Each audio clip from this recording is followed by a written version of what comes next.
Mais que fait la justice?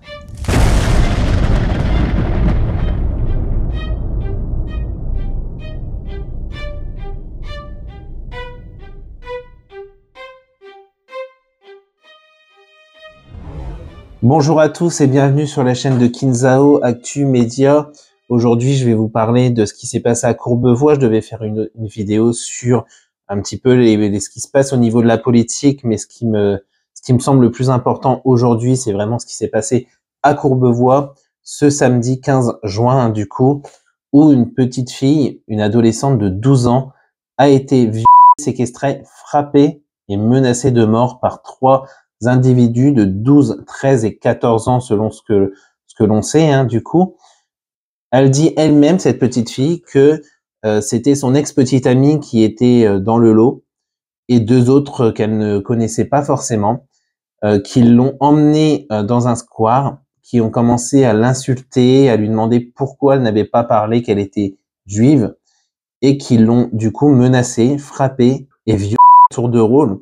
Les constatations prouvent bien qu'il y a eu agression sexuelle, du coup, et qu'elle a été menacée de mort.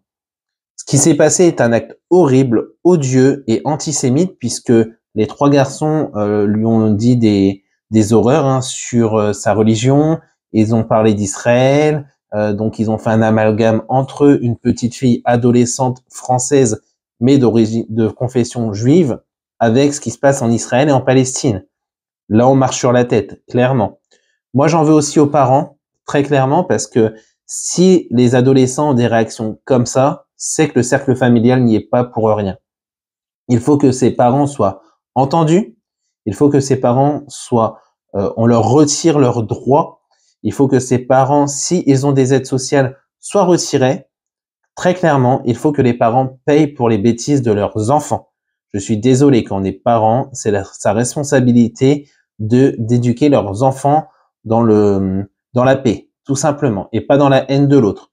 Cette petite fille va être marquée à vie, effectivement. Il faut savoir que l'un des trois jeunes aurait filmé la scène, donc les policiers enquêtent encore dessus pour avoir ce fameux téléphone et avoir ce qu'il aurait pu ressortir de la scène, du coup. Il faut que ces enfants aillent en prison. Il faut que ces enfants payent. Je m'en fous qu'ils soient mineurs, qu'ils aient 12, 13 ou 14 ans. Il faut que la justice devienne une vraie justice avec une fermeté sans nom. Il faut que la France redevienne un pays où on a peur quand on fait une erreur, quand on fait une bêtise ou quand on fait un acte odieux comme celui-ci. Les ados, ils n'ont plus peur. Ils savent très bien qu'ils n'auront rien.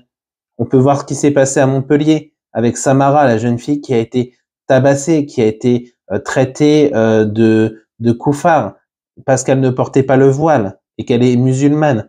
On peut voir le meurtre qu'il y a eu à Crépol du jeune Thomas qui a été tué. Donc, soit c'était un acte vraiment raciste et anti-blanc, soit c'est une rivalité. Mais dans les deux cas, ce jeune homme est mort et les 9 qui ont été interpellés, pour l'instant, on ne sait pas ce qu'ils vont devenir. Puisqu'en France, on sait très bien que la justice, quand ils sont mineurs, bon, on est un peu plus souple. Et quand ils sont majeurs, c'est pareil, on est plus souple.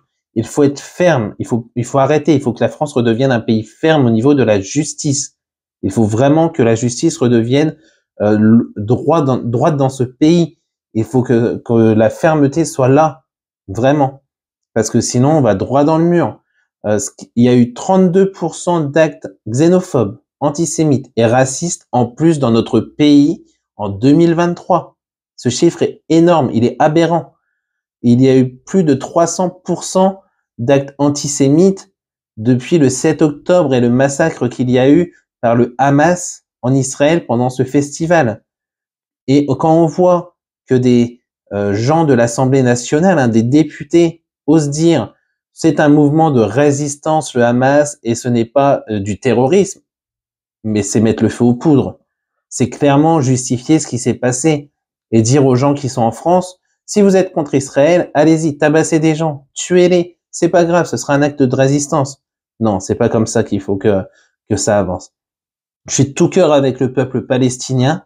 Il faut que ce pays devienne libre. Il faut que Israël arrête de bombarder ce pays, très clairement. Je suis de tout cœur avec la population gazaoui, mais il ne faut pas se venger sur les pauvres gens qui sont en France. Il faut pas se venger sur les gens de confession juive qui sont en France. Ils n'ont rien à voir avec leur gouvernement. Donc j'aimerais qu'en France, on devienne un pays un peu plus strict au niveau de la loi. Et il faut vraiment, vraiment avancer dans ce sens-là. Si on continue à être trop laxiste, on va droit dans le mur. Donc, s'il vous plaît, messieurs du gouvernement, les députés, les juges, la justice, faites votre travail et faites que la France redevienne un pays où on se sent en sécurité. Voilà, je vous laisse sur ces petites informations. N'hésitez pas à liker, à vous abonner à la chaîne pour plus d'informations et je vous souhaite une excellente journée.